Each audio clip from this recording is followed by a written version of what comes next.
L'action. L'action, c'est l'exercice de la faculté d'agir. Elle est opposée à la pensée et aux paroles. Pour réaliser ses rêves et atteindre ses objectifs, l'être humain a obligatoirement besoin de passer à l'action. Avoir de bonnes idées n'est pas suffisant. Pour réussir, il faut agir. Et une vision sans action n'est qu'une hallucination. Pablo Picasso a dit « L'action est la première marche vers le succès ». Quelqu'un d'autre a aussi dit « Plus on agit, moins l'on subit ». Pourtant, même si nous savons quoi faire pour être plus heureux, il est tout de même difficile de passer à l'action. La peur étant bien souvent le premier, voire le principal frein à l'action. Car passer à l'action implique de se lancer sans savoir ce qu'il adviendra ensuite.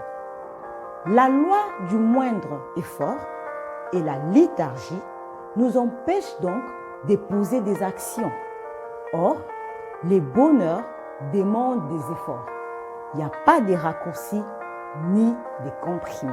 Sigmund Freud soutenait que le malheur est la condition par défaut de l'être humain. Tout simplement parce qu'il faut moins d'efforts pour être malheureux que pour être heureux. Comme si l'on avait tendance à prendre la voie de la facilité plutôt que de faire les pas nécessaires pour rendre sa vie plus épanouissante.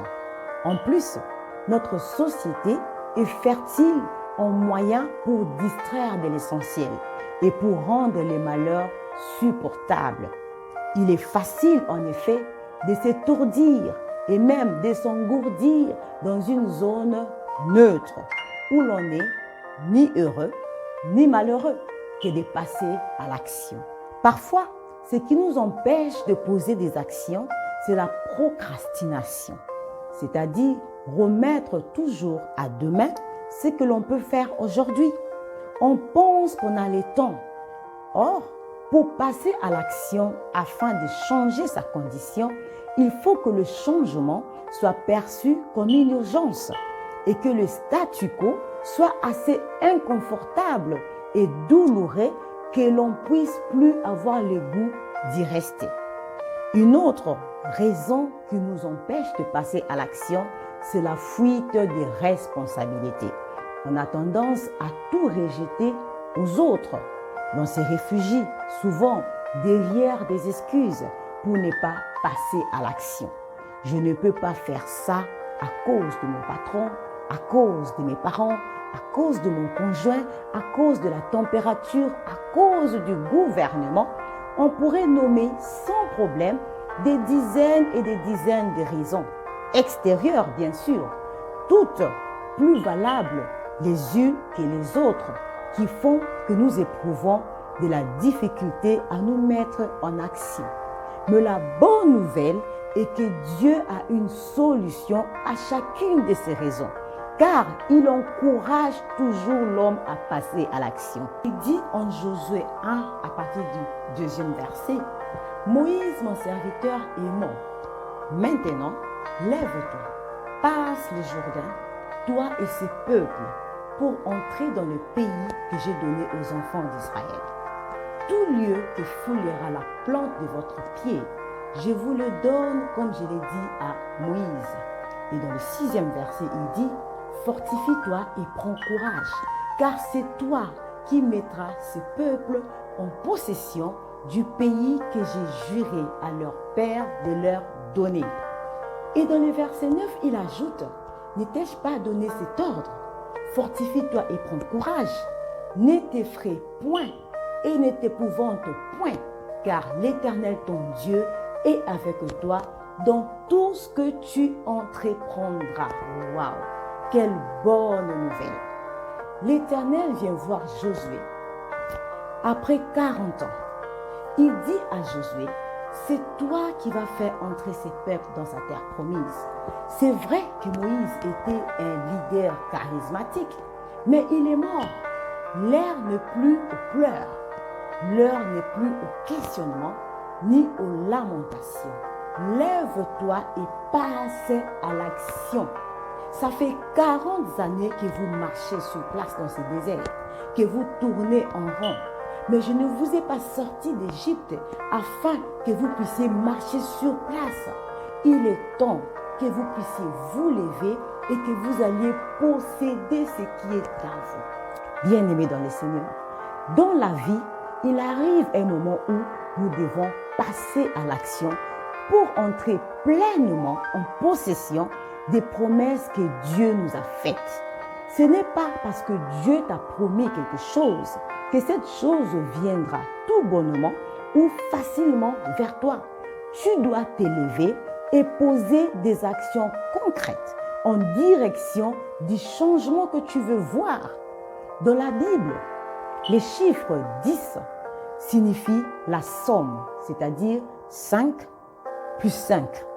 Les 5 doigts de chaque main représentent l'action et les 5 orteils de chaque pied représentent la marche.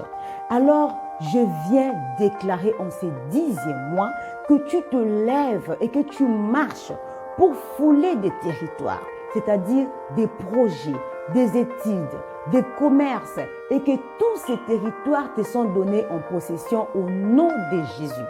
Je déclare que Dieu sera avec toi dans toute action que tu entreprendras pour changer ta situation.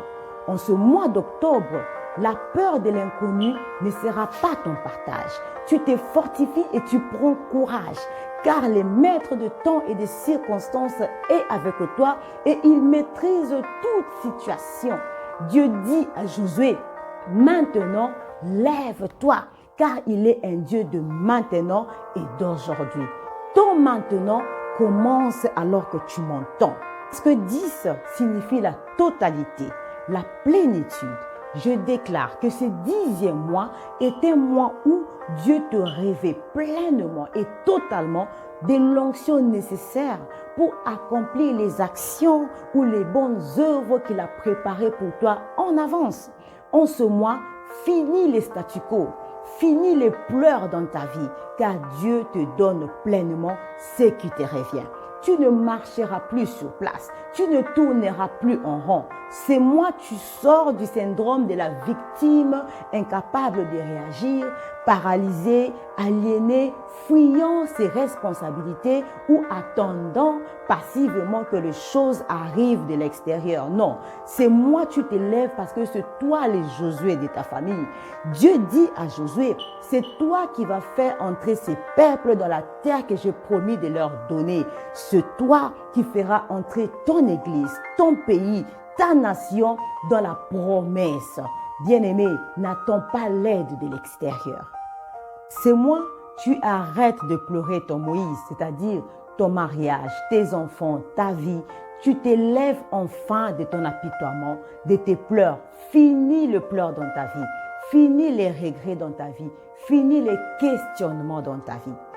De la même façon que Dieu a donné au peuple d'Israël les 10 commandements afin de mettre l'ordre parce qu'il était le roi d'Israël, je déclare que Dieu vient mettre l'ordre dans ta vie en ce mois parce qu'il est aussi ton roi.